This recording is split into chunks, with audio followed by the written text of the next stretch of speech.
Hey everybody, it's me, Chris Herman, here for another episode of On Deck. Today my guest is Pat Norris.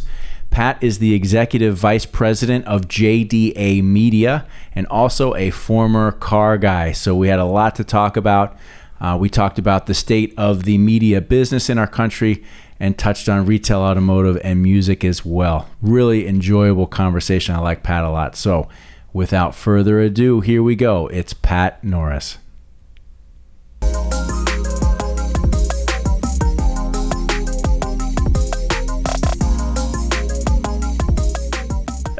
Here we go. Here we go. All right. So let me get my coffee positioned appropriately. And there we have it. We're up and running, Pat. Good. How you doing, man? Doing awesome. Thanks, Chris, for the invite. You are welcome. It's fun to be here. I'm glad. We've got to spend a little bit of time, and you've been able to check out the office and very cool place. Chit-chat for a while. So it's awesome to have you here. Pat, you are on deck, sir. Thank you, Chris, for inviting me. My pleasure to be on deck with Chris Herman. Hey. Yeah. Ladies and gentlemen, today we have Pat Norris. Pat is the Executive Vice President of JDA.media. Formerly Jim Doyle and Associates, correct? Correct. And for those of you that out there that don't know, Jim Doyle and Associates, or now JDA.media, is one of, if not the preeminent media training companies in America. Is that a reasonably accurate description? I would say that's a very accurate description. Really, we're an iconic business. Jim, our founder, is still a mentor for all of us and still there. He spends a lot more time playing golf and traveling. He's actually in Italy as we speak right now. Good for him. But our new CEO and president, Angela Battasso, has really taken us to the next level, and thus we've recently rebranded as JDA.media to reflect really our future path. But yes, we're definitely and always have been an iconic training company and marketing strategy company. Great. Well, everybody should know that we have a lot of common ground today. Pat's a former car guy, yes, I am. Right? And now who has found his way into an executive level position successfully with JDA.media. We've known each other for like about a year and a half now. Am I a little longer, but yeah, a little bit longer. And I was recently fortunate enough to be a guest speaker at your event in Tampa, which was a real pleasure. Thank you. My pleasure. Our boot camp in Tampa we do every other year. And you were a hit, by the way. Thank you. Top 3 speaker out of at least 24 segments. So awesome job, Chris. Thank you, man. I appreciate it. You deserved it. Let's start off with media. We'll get to car business stuff at some point in time because it's inevitable that we end up there. Certainly we are experiencing a very interesting time in our country for a lot of reasons. But economically speaking, some businesses are succeeding, other businesses are facing very unique challenges. And from your perspective, how is the media industry doing in our country right now? I would say from my perspective, they're doing pretty good. I think what you find is that they have found growth and stability in certain segments of different media platforms. I think they're struggling in some others, typically linear. There's no surprise about that. But yet they find that they're able to gain revenue with video on more digital platforms. So at the end of the day, when we work with broadcast companies, they're really, it's almost a legacy word because they're not really broadcast companies anymore. They're multi-billion-dollar, multi-platform media marketing companies. And so they've been able to, some more successfully than others, transfer those video skills, quote unquote, television skills, right, and even to some degree audio, radio skills over into streaming platforms and other digital deliverable platforms, on video. It's the media industry has gone through almost an upheaval, if you will, over the last 15, almost 20 years now, as we've moved from a world where traditional media, i.e., broadcast television, cable television, radio, and newspaper, digital comes along, and all of these companies really had to figure out how to move quickly into the new world, if you will, right? Right. And I think the newspapers were, they were the first on the firing line, quite frankly, and they had to move very quickly. And I think overall they did pretty darn good in terms of transitioning from a legacy business into a modern business. Is it safe to say that at this point in time, and I think you already answered this question, so my apologies for asking it again in a different way, have the legacy broadcast companies been able to fully transition into the modern way? Absolutely, positively. Rather than being sort of last to the game in some respects, they're now innovators in the digital space, and they've put the billions of dollars in resources and personalities and technology behind it. So I think they've pivoted very well. Mm-hmm. Let me think about how I want to ask this. As they've been able to pivot, how has their sales approach changed, right? Because that's one of the things that you guys help them with is how to, how to sell their business, how to sell their product, how to engage with new potential clients. How has that shifted in terms of how they engage with potential new business operators? Where it's moved more from a package selling type scenario, where here is this bundled package and here's the deal, it's become more of a consultative sell, where they do a better job at the CNA, we call them timeout calls, CNA, to find out what the consumer's needs really are, what then the business's attributes are to serve those consumer needs, and we like to call it the one thing, what's the one thing that's your differentiator, and then going back and building a strategic and somewhat creative platform in order to deliver the message to get the results they want. Listen, in the car business, on the other side of the desk, I had 1 million package pitches. Here's a Browns schedule. Here's an Indians schedule, Guardians now. Yes. Here's a schedule for this. And by the way, we're going to knock 10% off, or here's the bonus weight. But there was no thought process as to what that was going to accomplish for me in terms of the creative messaging and positioning. So I think you see a lot more consultative sell. One of the things that there's many reasons that I'm thankful that I worked at Zimmerman back in the day. But one of the main reasons is really the exposure into media that we got as young account executives at that agency. It was really drilled into us that you had to know and understand media. And I think that I acquired a relatively decent amount of knowledge, about media, and, understanding the fundamentals of what was then traditional media, I think is still such an important foundation for understanding new media today. Because we tend to overcomplicate things in this business, right?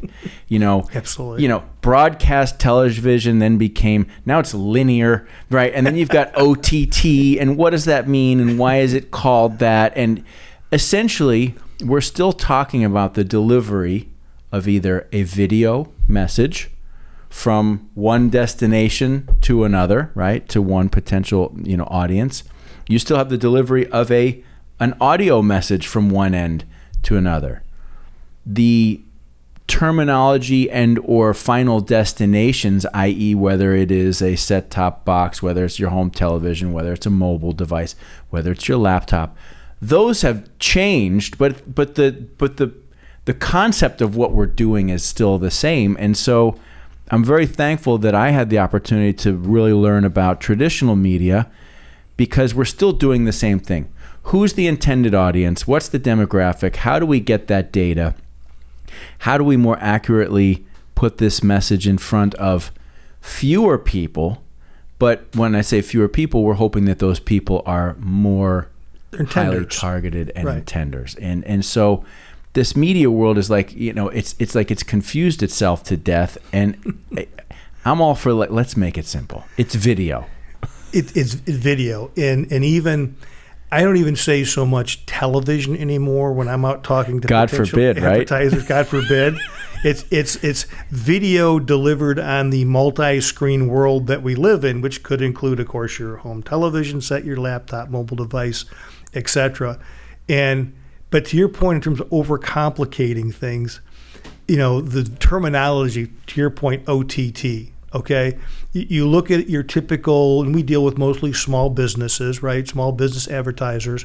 and we say OTT, and you sort of get this glazed look in their eyes. Well, and then if they have the fortitude, they'll ask, finally, what's OTT? Do you get Netflix at home? I do. That's OTT, connected TV. So we overcomplicate things. Whoever came up with that damn term OTT, that person should be taken out back for a beating. I mean, for God's sake. I mean, because you end up having to explain something, right? And it makes the potential customer uneasy. Because, listen, a lot of people are not comfortable saying, hey, what does that mean? I'm not sure. You get a lot. I mean, we've all been in those conversations with the person that doesn't want to reveal that they don't really know what you're talking about, right? Yeah. And then you get all the way in, and you realize you're talking here, they're talking here, and you've missed the boat because the Rosetta Stone has not been brought out to translate this stuff. Well, I agree. It's really what happens is they give you a no, but it's not N-O, it's K-N-O-W. I don't know what you just told me. Right. And how that's of value. Case in point, I remember one of my first media pitches by the Cleveland Plain Dealer way back when. I'm a young sales manager, at the car dealership, and they come on down, we're going to a marketing meeting. And they had all the stats and surveys, and the guy kept saying DMA, your DMA, your DMA, and CPM and CPM and CPM. And I sat there going, DMA, Dealer Marketing Association? And finally I learned what those meant, but the point was if he had said, here, in your marketing area, right, and the cost to reach 1,000 people, is only $14, I mean, I would have understood that. Sure. So I try to keep it simple, and when you're in a pitch, and I'm on the media side these days, and it's impressions, and again, CPMs and TPAs and everything else, and I try to let me just put a little color on that. What they're saying is those impressions are like commercials. Right. Oh, I get it. So why create an objection if you don't need to? Right, exactly. We've just overcomplicated it to the point where it makes it difficult sometimes for media professionals to sell, recommend, collaborate with advertisers, because there's this, there's just this divide in terms of the language, and I think we all have to at sometimes just, I don't want to say dumb it down, but just stop and say, okay, let's make sure we're all on the same page here with the terminology so that we can do this, because keep it simple. Yeah, exactly. Because everybody is consuming video content. Everybody. It just depends on where, and there's still plenty of people watching Channel 7 right here in South Florida, right? Absolutely. Or Univision. I want to make sure I pronounce it with some Univision. Univision. Televisa Univision. Televisa Univision. Oh boy. Hope I don't get slaughtered for that. But no, as a gringo, you can say Univision, no problem. Well, I want to try and do it right, Pat. Univision. Univision. There we go. And so we want to reach these people, right? I mean, at the end of the day, what we're trying to do is take the message of a business, put it in front of a potential customer, and essentially, hopefully, make an introduction, right? That's what we're trying to do. Create awareness. We're trying to create an awareness in a creative way that you, Pat, know about me and my business, and hopefully that results in some sort of introduction of you and our business so that we can enter into some sort of transaction, whether it's for a product or a service. That's what we're trying to do. We're matchmaking to some degree. That's what we're doing. We're creating top-of-mind awareness. Yes. And at the end of the day, I want a consumer to know who you are as a business before you need to know, who we are as a business. So the idea behind that is just that. You deliver a message that resonates with the audience you're trying to speak to. And this is all one-on-one stuff, obviously. But then the hope is that ultimately there's a conversation or a connection and a conversion happens, and there's an exchange of value, a deal. Exactly. How does the media community view their current ability to affect ROI? And what I mean by that is, for years we've traditional media, now called legacy media, right? Yeah, now it's the legacy media, whatever. There was always that thing. So how do we know if it's working, right? Well, I mean, you kind of feel it in the store. People let you know they saw you. Maybe your business went up, but there wasn't that. there wasn't that immediate connective ROI that digital in many ways brought along, but still hasn't hit the nail on the head with yet either. How do media companies now look at their ability to justify their results, I guess would be the question. Well, many have implemented their own analytical tools where they're measuring once a spot runs, through Google Analytics, what's the traffic on the customer's website in an 8-minute window. Mm-hmm. But that's as far as it goes. So you can see where there's a lift and at what time and what programming, if that's the case, where that lift is, and then can optimize accordingly. But there still is a disconnect between the lift and conversion. And that's where you really have to, as a media company, rely on the customer to have either the technology and the skill set or the tools to be able to track that lead to a conversion. That's always been the challenge. I like to say, though, that what trumps everything is results. Mm-hmm. If your baseline is that our door swings are 100 a month, and once we began campaigning, our door swings have gone to 120 a month, a 20% lift, well, then certainly something we've done, and if we're one of the differences in your marketing or media mix, then one of the differences that have caused that additional opportunity has been us. But it's convergent media. I mean, we as humans take media from all kinds of sources now, and then somehow our brain spits out this is the place to go, or to Google, or to call, or whatever the case is. And as you well know, when you talk to certainly your dealers, or your dealers talk to their customer, what brought you in? I Googled you. Okay, well, what was all the behavior behind that led to ultimately, we call it the myth of the last click. Mm-hmm. Something happened before they Googled you, so don't get caught up that Google drove you the lift. But I think media companies are confident. And again, you talk about legacies because for 70 plus years, they've proven they can bring results. Right. And we're still, and this has been my biggest my biggest frustration with digital over the years is that, digital was supposed to bring this true sense of clarity, right? That, an advertiser or marketer was going to spend this amount of money. We were going to be able to show the impressions, the clicks, which we can, right?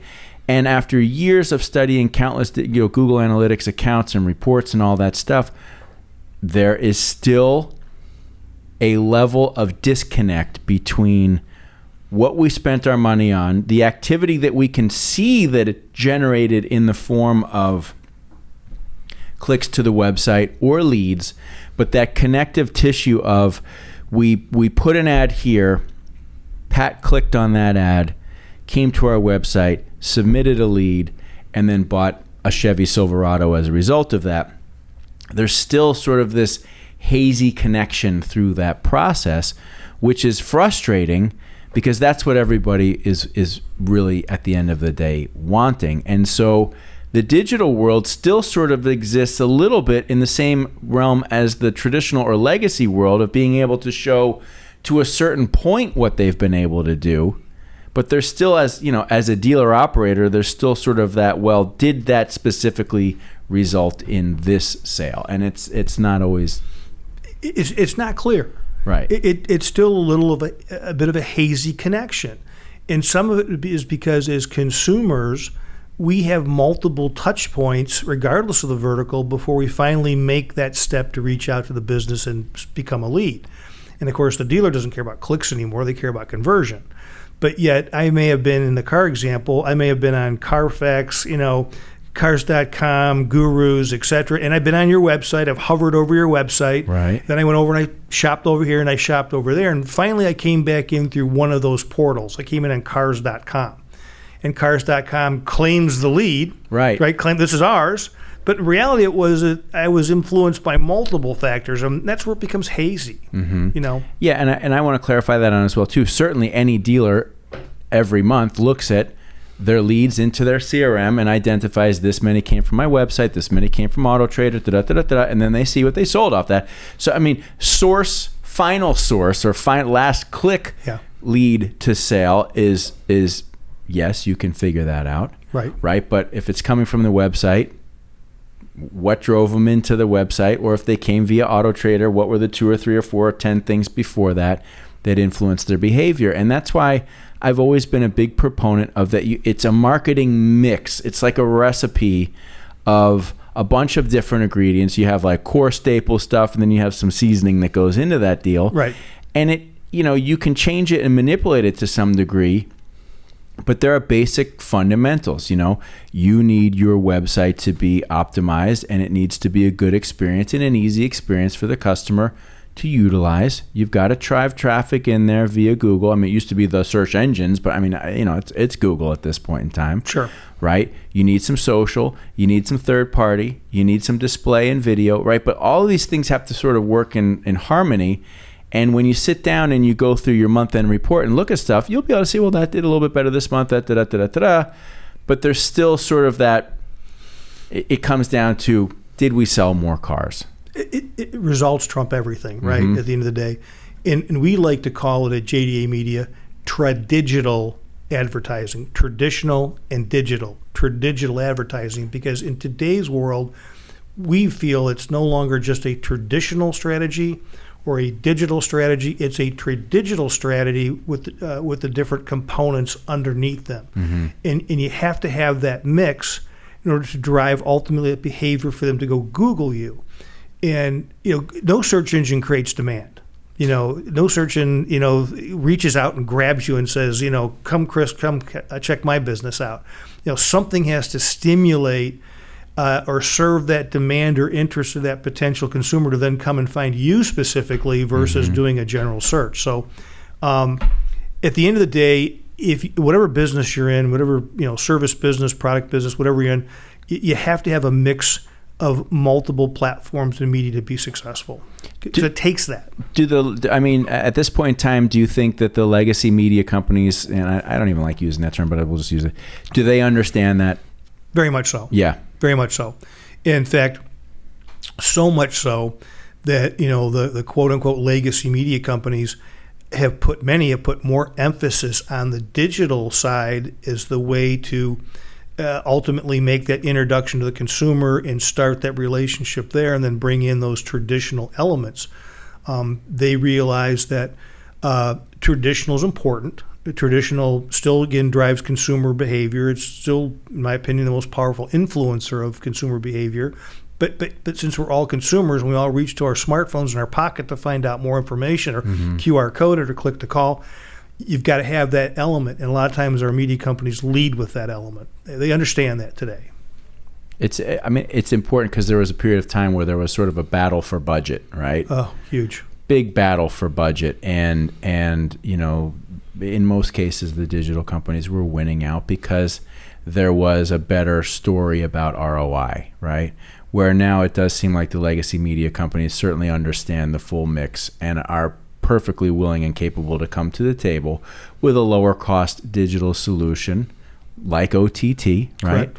Or any of the other things that they've invested in technologically to be able to earn business, earn a relationship, earn trust, and then be able to introduce some of the what are still typically probably a little bit more expensive. I mean, when you're talking about, even if you're talking about local cable or network television, you're still talking about a much more significant investment for most advertisers than some of the digital, products that are available to them. Yes, that's some market dependent. If you're in a market like here in South Florida, you're in Chicago, LA, for example, oftentimes to go out and talk to that quote unquote small business or direct business owner, what's affordable to start off with is the digital solution, right? And then if the success is created and they're seeing the ROI, then you can start introducing some of your other traditional platforms, which can be more costly, especially in the bigger markets. Right. Do you find, let's talk about the people in the media business a little bit. Coming from the retail car business, and certainly I've been around both all my life, I like media people, right? I maybe it's just that I understand them, have been around it, but I find that there's some similar qualities between media people and car people, which is that sort of that sense of personal drive, the salesmanship, the presentation, the trying to close. They tend to be a lot of fun. They like to have a lot of fun. Yeah, exactly. Am I right here in these assessments? Yeah, you're right there. I mean, it's relationship driven still today. And, media people understand that. Car salespeople understand that. I think media people understand that relationship build is longer, than the transactional side of the car business, but you still have to have the likability factor. Mm-hmm. And so I would say media people and car salespeople are alike. In fact, with everyone looking for, employees and especially stations looking for salespeople, I tell them all the time, recruit from the car business.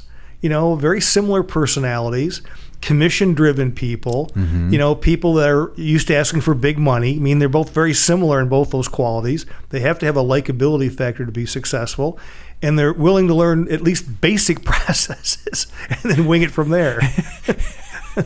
It's so true. It's so true. Those of us, I'm not on the dealer side necessarily, but as an agency, we are still similarly on the dealer side where when we're dealing with representatives of different media companies, they're pitching us, they're either going direct to the dealer or they're coming to us, Right. And, of course, we like to say and think that we're better at weeding through the BS, if you will, to make sure that our clients are getting a well-crafted and thoughtful media strategy, right? You Right. mentioned earlier the packages, right? Right. And it's just, I think of so many accounts that we went into over the years where they were on the package, and our media director dives in and goes, "Oh my God, they're getting killed here," right? Yeah. And who's to blame? Because a lot of it is relationship and trust oriented, and if a dealer is buying their media direct, they don't necessarily have the same tools, that we have to be able to cut through it and say, you don't need that, we need more of this. And I guess I'm rambling a little bit, but that leads me to something. Media and media directors, and you've heard me before refer to media directors of a certain vintage. We even spoke about it earlier today. Right. And I'm a big fan of these media directors of a certain vintage because they're the ones that I learned from, right? Correct. And have spent my life. But the mentality of the media director of the certain vintage has always been understanding the audience, what's the demographic, who are we trying to reach, what programs reach those people, and we want to make sure that we are hand-picking our spots, whether it's on broadcast television, whether it's on local cable, or even now in OTT.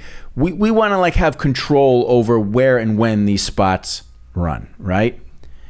And the new methodology, whether it's legacy or OTT, whatever, is much more impression-based, right?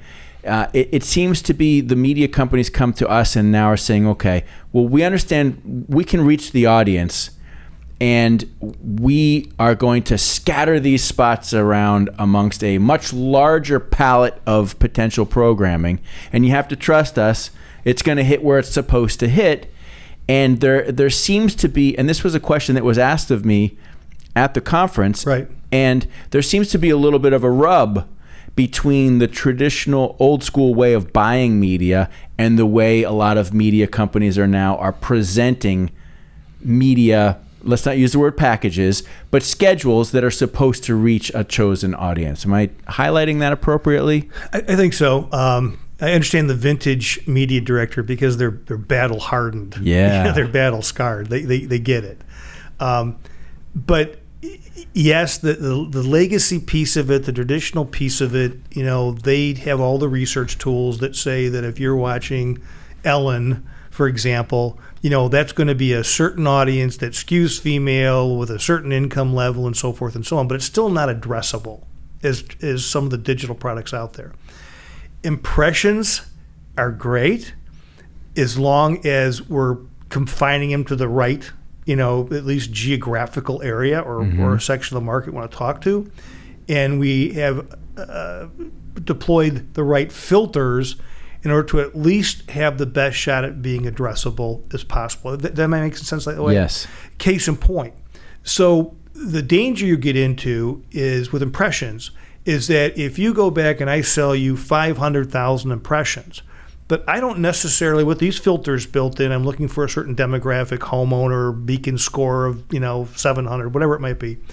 that can I deliver 500,000 impressions without, having 20 spots run in a row in every commercial pot? I'm sitting in Sarasota, Florida, where I live today, not long ago, and I'm watching basically in January snowblower commercials from a dealer in Green Bay, because obviously his media company, wherever he was buying it from, whether it was a local station or it was a digital company, was trying to reach the impression goal. And obviously didn't have enough impressions, and so I fell in whatever category, overspray. So I'm watching snowblower commercials in Green Bay. So the danger is to understand, or at least help the consumer, that ultimate advertiser.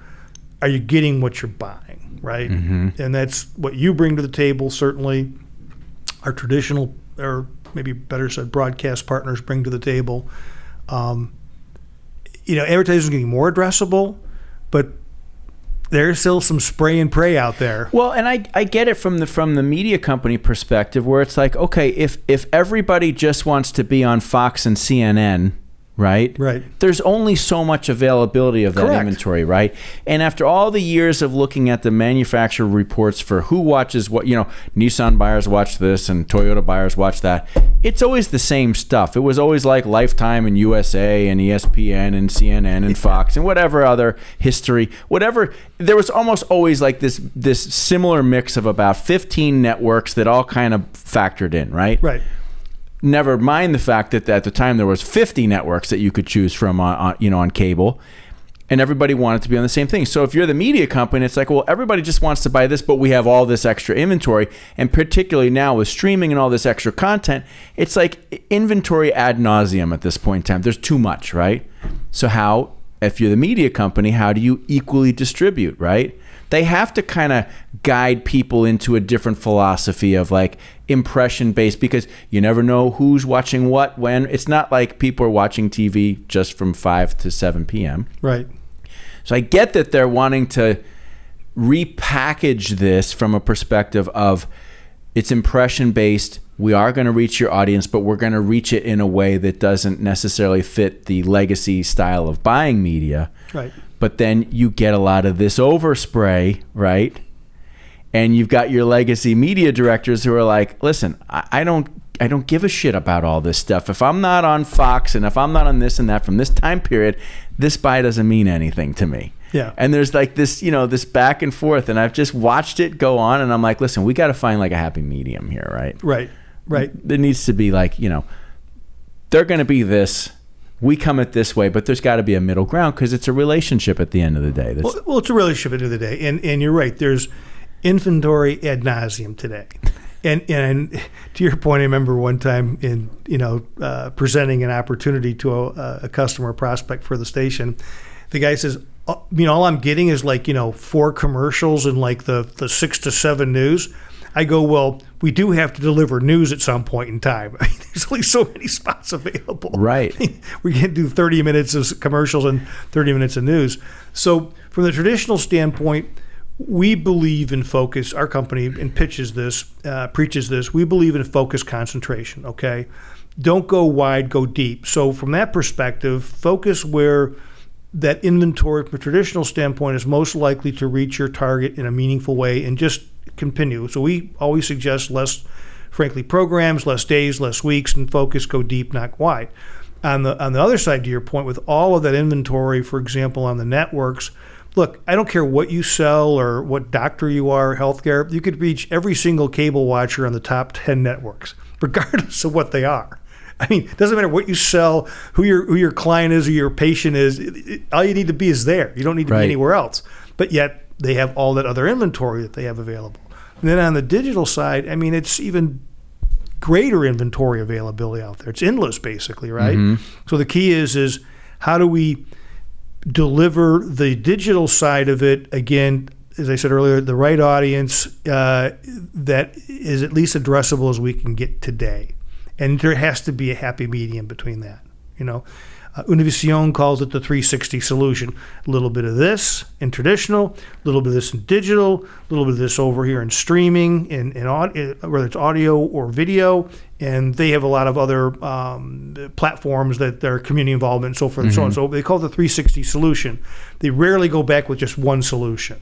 And I think if you're a marketing company, you're a media buyer, I think you need to step back and take a look at how do you create that 360 solution. Like you said earlier, a little mix of everything. Is it safe to say at this point in time that, Univision and Telemundo and the larger Hispanic networks are on par with any of the legacy Anglo-speaking networks in terms of power, deliverability, options for audience? Absolutely. They are extremely data-driven. The one thing that I've been impressed, and I've done a little work with Telemundo when we had the NBC O&Os, because Telemundo obviously is owned by NBC, but they're all very data-driven. Univision has probably one of the most robust platforms from data to find out exactly who that Hispanic consumer is you want to talk to, what's their family size, their age, their incomes, the high-level stuff, but also gets down deeply into how many times do they buy this, what kind of referral percentages do they bring to a business. And they're actually better, I think, in some of our other, English language, media partners. And their production capabilities, their programming obviously appeals to the Latino and Hispanic community, is on par. Production quality, everything is on par. On par. And as you probably know, Univision just merged with Televisa. Yes. And then Univision was bought in the last 2 years by a new equity group that came in led by Wade Davis.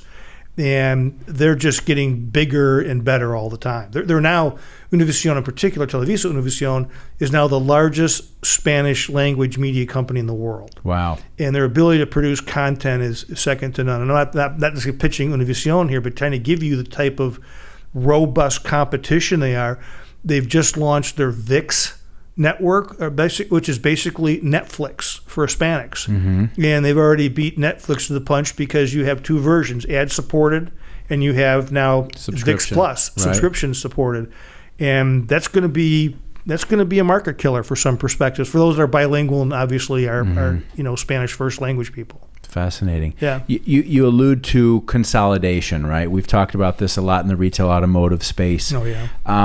Are we seeing that same type of consolidation in the traditional media space? And if so, what have been the benefits of that? Significant consolidation. The groups that were out there individually owned that were picked up by Gray and picked up by Nexstar and Sinclair, it's like in the car business, the big just keep getting bigger. And, what it creates is more back-end synergies for obviously the basic administrative accounting functions, HR, things like that. And it has created some synergies as it respects to their hubbing, where they produce obviously network commercials and so forth, but can get pushed down locally. But at the local level, it's really still your Fox station down the street. It's still your ABC station down the street. It's still the man in the street reporter, the female anchor that's popular, the weather guy everybody loves, and your local media rep who that brings you donuts every Saturday. So it still comes down at the local level. That's still what faces the community, much like a dealership. Right. But behind the curtains, it's billion-dollar corporation stuff. I mean, what percentage of the media industry is still, like in terms of better term, mom and pop, I couldn't give you an accurate, so this is just purely winging Pat's gut feeling, my swag, scientific wild ass, what? And I would say it's probably less than 10% today. That's just a gut feeling. But when you look at those still independents, we have partners, and they're great partners that have 2 stations. They've got 5 stations. They've got 4 stations, or 10 maybe, as the case may be. But those are also people are knocking on those the doors too. To pick up those markets as well. Just like you've got the independent Kia dealer that Right. that AutoNation's talking to, for example. In fact, you get automotive news. There isn't a week goes by there isn't the back in the middle there, right, the buy sells. There isn't the a half Tim a dozen Lamb ads or whatever it is there, right? What if a locally owned group gets acquired? Do the previous owners, do they just take a check and hit the road, or do they sometimes stay? Is there like a transitional thing? How does that work? Ownership, station acquisition. Well, like any acquisition, okay. Ownership gets a big check and adios. Yeah. Obviously, at the street level, the VP general manager that runs the station is 99% or 90% of the time is going to stay. Those in station people pretty much stay, just like a dealership. You can't go into a dealership and you can't, fire 60 people and expect to be able to be operational the next day. Side note, I remember when I'd buy a dealership, our group would buy a dealership, everyone was like panicked, like we're all going to lose our jobs. And I would say, wait a minute, we don't have 60 people in the Holiday Inn down the street waiting to take your jobs. Part of the assets we're buying, in fact, the asset we're buying is you in the relationship. Now, go up a level, right, in the TV business again. You're going to see changes in the regional VPs and some of those folks. Some of those got big buyouts and stay. But when you get to the top ownership, the C-suite is going to get the golden parachute and do whatever they do. Mm-hmm. Is there any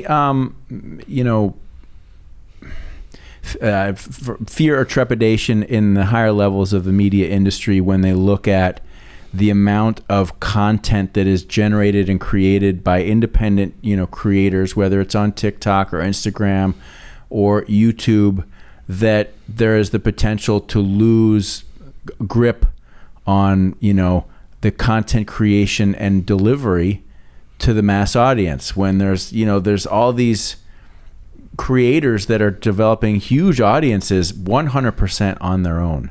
How do they feel about that? Well, they see it as competition, certainly. I mean, anytime you can get somebody's eyeballs and ears away from your content, it's competition, right? But they're also under more constraints. You spend some time on TikTok, as I'm sure you have. That stuff you can't play on, the local ABC station tonight. Right. Right. So they're under constraints from the FCC and other guidelines that they have to adhere to. So I think and of course, cable has a lot more license in which to, provide more edgier adult conversation or content, I should say. Right. So yeah, they see anything that takes away from the potential viewership as competition, but they're not going to become the TikTok station. Right. Yeah, and nobody is or really can at this point in time. That's they all play in social media, but more on the Facebook side of it and their own O&O products. Let's switch your hat. If you were a dealer today, how would you market your store? Well, I'd call AutoNation and open up a conversation, talk about a 4 or 5 time multiple. I've been thinking about putting the money into other investments and hitting the beach, right? The golf course or wherever. People are paying up to 10 multiples. I just heard somebody was just telling me the other day, some guy paid 10 times for a Toyota store in an okay market. But you think about it, money at least has been pretty cheap. And so you look at those multiples, and 3 or 4 was kind of the norm in terms of dealership acquisition, right? And 5 was, wow, did great.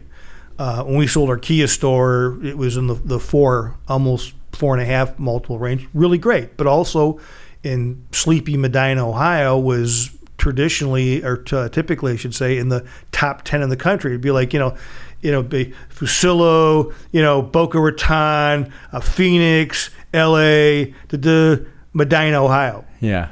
Where the hell's Medina, Ohio? But my partner, my success story. Northeast of Cleveland, right? Northeast of Cleveland. Actually, southwest of Cleveland. Oh, shit. Cleveland's on the lake, so you can't go too far north there. I thought Medina. Okay, anyway. Yeah, no problem. It was southwest of Cleveland. Okay, gotcha. About 35 miles. Gotcha. But my success story was hiring my partner Bill Doherty, and Bill was the success story of cranking that thing up to be consistently a top 10 Kia dealership. Bought by Auto Canada, which is AutoNation. Canada's version of AutoNation. It's now since gone back to private ownership since then, but nonetheless. money's cheap. We all know, or at least those that are in the business or deal with the business, know what the per car is, the gross profits being made per unit sold. I suppose if you're snapshotting the world, you might pay 10 times. Right.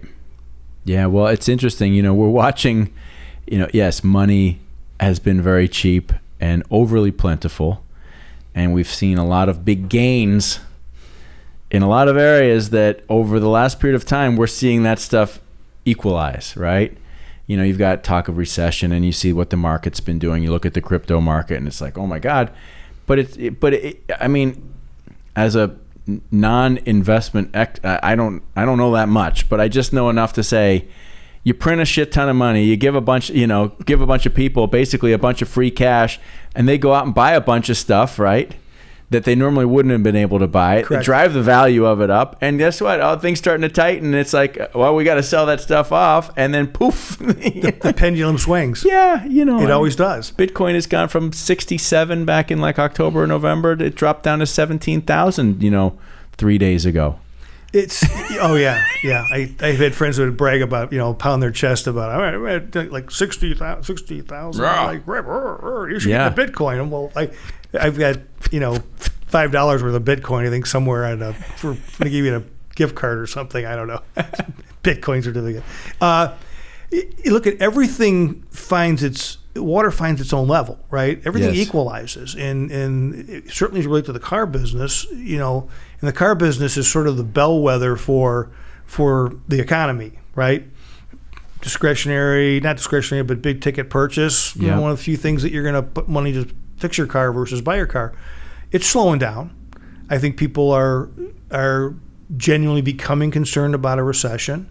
We just have another rate hike coming up potentially. Mm-hmm. I think like anything else is that, every economy is based on the confidence or belief of the buying public, the consumer, right? And when consumer confidence wanes, high gas prices, even people that don't have IRAs get scared when they hear about, stock market drops and so forth and so on, that people then stop spending money. It tightens up, and thus we go back to creating more of a price-driven value. It's funny. I've been wondering lately, from a marketing perspective for dealers, over the last 2 years, as we've had these inventory constraints, dealers have not had to put out any quote-unquote specials, right? I mean, there's way more demand than there is supply, and that's not changing anytime soon on the supply side. But you start to wonder if the demand starts to dwindle out of apprehension of a potential recession. Do dealers at some point in time have to let go of this low volume, high gross perspective to some degree and start selling again? Right? If people are starting to get a little slow, we might need to start seeing some deals happen again. I think you can absolutely count on that happening. I belong to a lot of social media, car-oriented particular salespeople, life at the car dealership, $1 million car salesman, all these different social media sites. Right. And they do it just to monitor the banner and just to try to understand what's going on in the mindset of people on the floor primarily. And anybody got any traffic? These are the kind of posts I'm reading. Hey, slow as heck this month. I only got 4 out, So there's we were in the middle of the month, right? Actually, we're in the back half of the month. So there's seeing this drop in traffic. The up bus isn't coming in anymore. Right. And I think as a dealer, you have to sit back and say, okay, well, I can't crack the nut selling asphalt. I mean, I've got to move metal. I got to keep my service department full, which is, as you know, where most of the profits made anyway in a dealership. Mm-hmm. So I'm going to have to be a little bit more aggressive in my approach to the market. I'm going to have to, get back into advertising again to tell the market why, Pat's GMC store versus Chris's GMC store. And I think, we'll see that. And that's conversations I have with my clients in the media business is that the pendulum is starting to swing back the other way, as it always does in the car business. I think you'll see dealers having to get back in the game again. It's funny. A few of my friends have recently indicated it's like, yeah, we actually have cars now, but people don't want them as much. Okay. They're not going to pay as much either. No, I mean, these gross profit levels have been astounding. I remember having a conversation just recently with a gentleman who's in the Victory Auto Group out of Southwest Michigan, and he happens to be one of their Chicago stores. And I said to him, "Did you ever think you'd see gross profits like this in the car business?" And I did my 35 years, and he's same thing, 20, 30 years. Never in my life would I've ever seen this. And he told me his gross profit was significantly higher than average, and he was just in the middle of his group. He was compared to a Toyota store. So, but you and I know this. Down the road, these folks that paid significantly over MSRP, in 3 or 4 years, Martha, let's go take a look at a new car. They're under more water than the Titanic. Well, and you start to wonder. I was listening to something today that was referencing the mortgage crisis from 2008, 2009, where you had a bunch of people who probably should not have gotten mortgages for the size of house that they did, ultimately get to the point where they couldn't afford it, and we had a default, and that's what, triggered this collapse in our economy. You wonder if on a smaller scale, you've got a similar thing where so many people, as a result of having no choice, have spent way more on a car than they should have, right? So yes, there's the negative equity thing, which is going to be looming in massive proportion, but could there also be just a general, like, if we see a continued slowing of the economy, people wake up and go like, I'm paying $800 for a car that I probably should have paid $450 for at some point in time, right? It's already happening. Yeah, and people are going to start. Well, you're going to see the default rate climb. Ford's already seeing huge default rates. Are they? Absolutely. And, because you've bought that car, you paid, I'm just going to grab a number, $4,000 over MSRP because you needed to buy a car or wanted to buy a car, and the rate was 1.4%. And gosh, I only need to step up $200 for my current payment. And all of a sudden I'm not getting overtime at work, or maybe I'm, being furloughed, or whatever the case may be.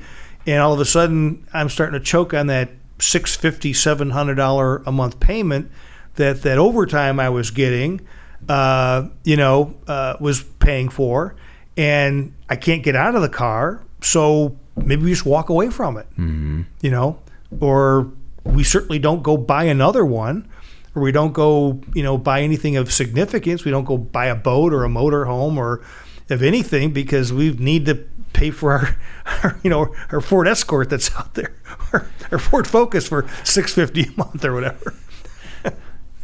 I'm being facetious, obviously. No, but I mean, there's some truth in what you're saying. Yeah. There's the absolute truth in what you're saying. What do you miss about the car business? Or what did you like most about it? I miss a lot of things. Okay. And I get some of that thrill in what I'm doing now. Right. And that was interacting with all the different types of people that come into the car dealership, customers, right? And certainly employees, but customers. I used to say that in the car business, when you unlock the door in the morning, the Western Hemisphere can walk in, right? Because you have the ditch digger and the doctor in the showroom at the same time. Right. And you had to be equally flexible and quick to able to, relate to them and work with them and find the solution for them for their transportation needs. But again, whatever there was, and that's what I miss a lot about that. When people used to ask me, "Well, Pat, what's your favorite car?" I used to say, "The one we just sold," because I'll be frank with you, I'm not a big car, enthusiast. I'd go to the auto show because I had to go to the auto show and shake hands and enjoy it. And don't get me wrong, I love certain cars. Sure. I'm more of a motorcycle guy. But okay. But that said, I miss that different types of people element. And I was never, my uncle was the car dealer that I worked for that got me in the business, his older brother. My dad was a General Motors exec. I could never have done what my dad did. Never put the white shirt and tie on every day and go into the office and do that thing. And he dealt with dealers the second half of his career, but he enjoyed that. But I just like the fast-paced nature of the business. I like the fact that it constantly changed. It's always controlled chaos. Again, the people that would come into the dealership, and as you know, being from the business as well, we can tell a million stories. Sure. So I miss those things. But, like every business, there were downsides to it. So I got to a point in my life that I just needed to, after 33 years to be exact, get out of the day-to-day aspect of it. I still have some coaching with former partners and things like that, and some small investments. But it was just time to get out of that pressure. It's a grind, yeah. I mean, it's grind, tough, man. Yeah. It's tough. It is. It's hours, and and you look back now and sticking around to sell 2 more cars, or Marshall team sell 2 more cars, but you miss your kid's soccer game. Those are the regrets you have from living a life in the car business. Mm-hmm. That's changed a lot, fortunately. I didn't realize that you had car business family. It's really in your blood, huh? Very much so, yeah. My father went to General Motors Institute and went to work for Chevrolet in the sales side his whole career. Finished as the regional vice president for the Southeast region. He did a 44-year ride. Wow. His older brother married the daughter of the car dealer in town, the Oldsmobile dealer, who had the franchise, his father-in-law, since 1933. Cost him, I think, $300 to get the Oldsmobile franchise in 1933. And so I went to work for my uncle, going to college for a couple summers, and thought, okay, when I'm done, I'll save some money up, and for a year or two after, and then I'll go out west and ski and whitewater raft and just be a ski bum and make a few bucks as a safety patrolman and a whitewater raft guy. And 30-some years later, you're still in the showroom. That did not happen. Did not happen. No, and no regrets. No regrets. No, I understand. Yeah. Yeah, the allure to go out west is strong. I mean, I ended up out west for many years myself too, and skiing and being in the mountains. It's great, but I'm glad I was able to relocate here to Florida as well too, because amen, you can get sucked into that lifestyle and never get out, which is fine for some people, but that wouldn't work for me. My brother's 15 years younger than I am, and so he wanted the same thing. Once he graduated college, he wanted to go out west and snowboard, okay? Mm-hmm. And my dad's like, just kind of the speech I got from my dad and my uncle is like, you waste your life, and so you can always pay for a great ski trip with the money you can make and all that. And so graduated, and 3 weeks later, I'm in a showroom again. Hi, I'm Pat Norris. How can I help you today? Right. I told my dad, absolutely do not push Mike into a job right now. Let him go out. So my brother went and spent 3 years out west, driving the shuttle bus at night in Vail, and skiing 90, 100 days, or snowboarding 90, 100 days in the mountain, and hung out in the summer with his buddy and made a few bucks here and there out in the desert. And when he was done, he came back and worked for me for another 15 years. So, okay. Yeah. So he found his way back. He found his way back and had all those experiences. So I kind of hate him for that. I love him. Pat, what aside from having all these years in the car business and now working for JDA.media, what do you like to do when you're not grinding away at something? Love to fish. Yeah. I always thought, Chris, I'd be like a desert guy, a Phoenix guy, but really at my core I'm a water guy. Right. I love the water. So when I decided, with JDA.media, I wasn't driving anywhere to work. I was flying everywhere, right? Because we worked all over the country, 100-plus markets. And I said, what am I doing here? So I said, I'm moving to Sarasota, JDA based in Sarasota and now Dallas. I said, I can fish, I can golf, I can ride the motorcycle year-round. And so I hadn't relocated here yet, but what I would do was I would finish a project, and I would fly down to Sarasota, stay in the parents' little guest house they have across the pool, and I'd hang out for a week, and I joined Freedom Boat Club, and I'd boat, and I joined a golf club, and all that stuff. And then after a week or two, when my next project was ready, I'd fly to the next market and finally make my way back home to Cleveland and repack and all that kind of stuff. Right. And so, in fact, Mr. Doyle used to say, you're the only guy I know who belonged to a boat club, a golf club, and didn't live in Florida. and you're not a retiree. Yeah, you're laying the groundwork. Yeah, so I like to fish, I like to golf, and just have fun. I think I have a good sense of humor, so I like to hang out with friends and tell dad jokes and other stupid jokes. Overall, have a good time, right? I just have a good time, yeah. That's great, man. Well, Pat, it's been great spending time with you. Been awesome, Chris. Thank you. Enjoy it. You're welcome here anytime. You know that. I appreciate that. And you're welcome anytime down to our neck of the woods if you're over in the West Coast. I would love to. I love it over there. It's been a while since we visited Sarasota, but my wife and I did go there a few years back. Had a really nice time. Beautiful part of the country. I like the West Coast of Florida is different than the East Coast. Yes, it is. East Coast is like the Northeast. It's more grind, right? It's a little bit more intense, more traffic, more of this. You get to the West Coast, a little bit more of a Midwest kind of vibe. It's a little bit more laid back, and I love going over there. Well, think about it. I-95 from the East Coast comes down to the East Coast of Florida. I-75 comes out of the Midwest down to the West Coast of Florida. So it's just kind of inevitable that you pack up the custom cruiser and head down 75 or 95. Yeah, it's great. Yeah, but it's been fun. And listen, seriously, we appreciate the relationship and that you killed it at boot camp for us this year and the things that you've done for us. So awesome. I appreciate the relationship. Yeah, you got to appreciate the relationship. If there's anything else that we can do to be helpful to you guys, as always, there we have it, buddy. Awesome, brother. This will be our first one. There'll be more. Yeah, there's always more. I hope so. Yes. I'd like to get my colleague Tom Ray over here. You guys could have a great guitar and media conversation. So. All right, well, real quick, you selected the Strat because of Jimi Hendrix. Hendrix. I've always been a Jimi Hendrix fan ever since my 7th grade, probably, when I ever, music caught on as I loved it and cool, understood a little bit more about it.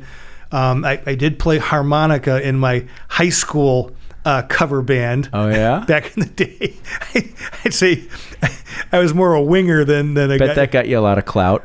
A lot, yeah. You think a bass player has it tough? Be the harmonica player, right? And in junior high school, I was first chair tuba.